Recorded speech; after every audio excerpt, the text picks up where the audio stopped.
Con Stefano Dal Santo a commentare questa sconfitta casalinga in gara 1 dei play-out che non è sentenza definitiva, ma sicuramente complica un po' i piani. Occorrerà una grande prova a Giovinazzo. Sì, il nostro obiettivo sicuramente era vincere questa sera, era molto importante, soprattutto perché eravamo in casa e ci metteva qualche punto avanti al Monza.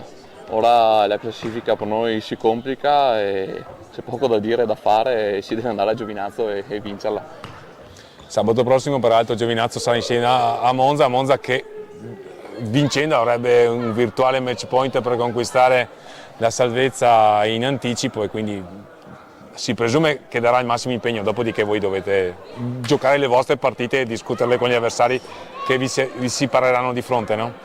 Sì, come tutto il resto del campionato dobbiamo pensare una partita alla volta e pensare alla nostra partita, non sperare nei risultati degli altri, perché sennò la faccenda si complica ancora di più. Quindi ripeto, ormai questa è passata, ci sono stati gli errori che ci hanno punito magari severamente rispetto a quello che abbiamo creato e loro sono riusciti a stare in partita, il portiere ha fatto un gran lavoro, penso che sia stato comunque molto impegnato e niente, la partita poi è girata su qualche episodio, si sbagliano un rigore, una punizione e poi l'infortunio di Facu anche. Sì, Facu per noi è importante, in attacco dal suo peso, quindi tutto si somma, poteva girare meglio, poteva girare bene lo stesso e purtroppo è andata così, ora è finita e dobbiamo resettare più in fretta possibile.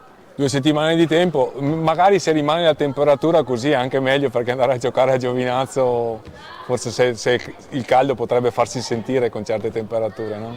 Sì, che sia caldo che sia freddo, ripeto, dobbiamo avere la convinzione e la cattiveria per andare là e giocare come se fosse un'altra finale, perché lo è.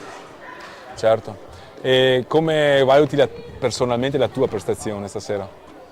Io come sempre cerco di dare il mio contributo in difesa, ma anche come in attacco. Poi giocare dal tuo tiro è venuta poi la deviazione di Massimo Tatarani per il gol del momentaneo 1-1. No? Sì, ci sono state anche varie altre occasioni che siamo arrivati lì con un tiro, con un passaggio.